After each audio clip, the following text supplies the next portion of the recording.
Živa družba, spet sem jaz. Nahajamo se v mojem kotičku, ki se imenuje Mehika. Tokrat bomo govorili o devici Guadalupe. Diego, ¿lo puedes acercar, por favor, para que se vea bien la imagen? O yo lo acerco. Si lo puedes acercar y si puedes ver para abajo, estoy acá abajo. Ándale.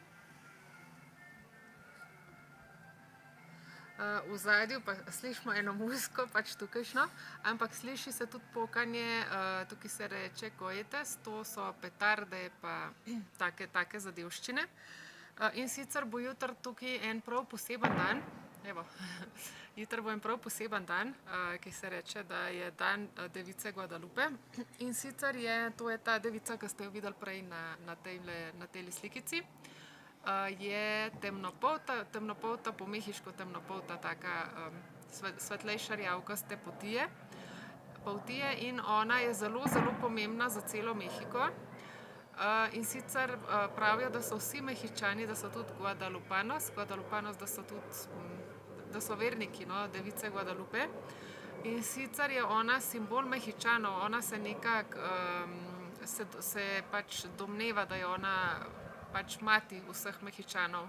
In Mehika je zelo, zelo raznoliko, socialna, ekonomsko, politično, tudi po videzu Mehičani so od belih do rjavih, svetlopoltih, svetlolasih, temnopoltih, temnolasih. Zelo raznolika država, no. Veliko je ljudi, ki v mestih živi, potem so tudi v vasicah, do najbolj preprostih, najbolj revnih, starodavnih plemen celo.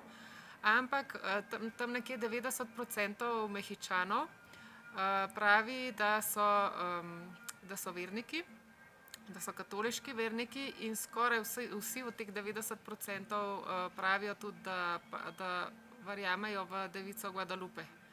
Tako da je ona je veliko več kot samo verski simbol, kot pač nima samo verskega pomena, no, kot devica Marija, ampak je več kot to, no. Ona predstavlja celo Mehiko.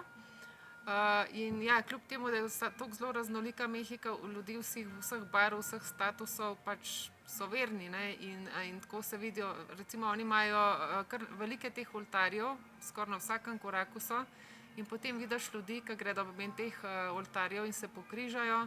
Potem jih imajo taksisti, tisti, ki vozijo avtobuse, ne vem, tajnice jih imajo v svojih pisarnah. Res, prav na vsakem koraku se vidijo ti pač njene podobice, slike, v denarnicah jih nosijo, na obeskih, za ključe jih nosijo, na majicah, ne vem, na zvezkih so natisnjene.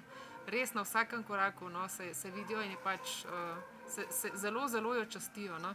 Zakaj je ona toliko pomembna za Mehičane? Mislim, da ta globoka ljubezen Mehičanov do device Guadalupe izhaja iz dejstva, da se je ona odločila pokazati v Mehiki. In njen rojstni dan se pa praznuje 12. decembra, se pravi jutri ali pa pri vas je že danes. Zaradi tega, ker se je četrtič pokazala Juan Diego na enem hribu, ki se imenuje Tepeyac. No, in od leta 1531, no, takrat se je pokazala in zaradi tega se pač praznuje 12. decembra.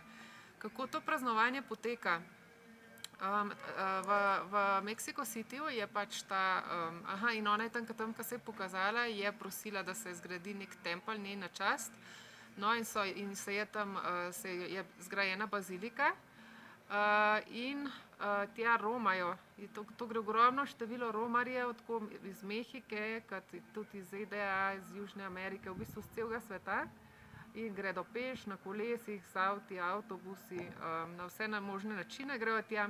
Tudi tukaj iz Hidalga mi smo oddaljeni z avtom 1,5 ure, 2 uri od Mexico Cityja in pač grejo že kakšen dan prej. In hodijo po pač cesti, avtocesti, vse do bazilike. No, in tam se jih približa, okrog 2 milijona se jih zbere. In ob 11. decembra, se pravi danes, zdaj čez nekaj trenutkov bodo serenade začeli tam peti, tam, kjer je pač bazilika.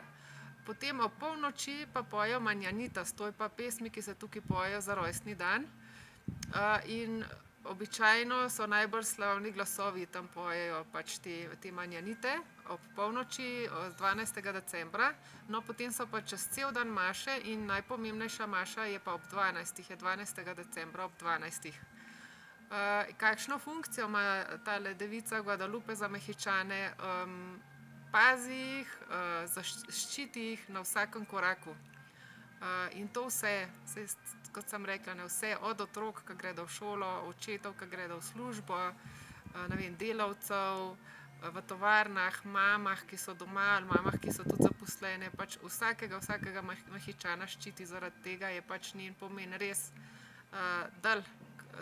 daleč bolj od tega kot od verski simbol. Tudi športniki prosijo pač za njeno pomoč, športniki se ji zahvalijo, ker imajo kakšen izjemen dosežek.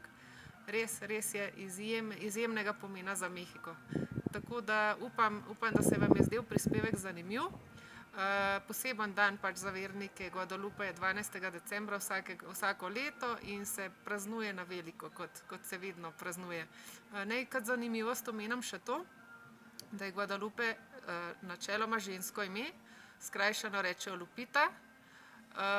Je pa tudi moški je lahko Guadalupe. Diego, ¿cómo se dice si el hombre es Guadalupe? O sea, le dicen Guadalupe, José Guadalupe es Así muy es. común, ¿no? Sí. José Guadalupe. Sí, Y también es femenino, ¿no? también. Aha, ne vem, očitno je to pomembno, da so tako moškim kot ženskam dali tako ime. Kaj mi počnejo? Mi kakšen šopek rožic nesemo v enega od teh oltarčkov na 12. decembra. Veliko ljudi pač gre k mašam. Po celi Mehiki, ne, pač veliko cerkev posvečeni njej. No, upam, da se vam je prispevek zdel zanimiv. Tukaj lahko pač slišite več prispevkov, ki so kakorkoli povezani z Mehiko. Če se vam je video zdel zanimiv, ga lahko pač jasno, da neomejeno delite z vsemi, s katerimi mislite, da bi jih zanimal. In lahko se tudi naročite na najin kanal, če se še niste, to je z enostavnim klikom na gumbek, kjer vidite zvonček in boste tako obveščeni vsakič, ko bo naložen kakšen nov video. Se vidimo tukaj prihodnjič. Adijo!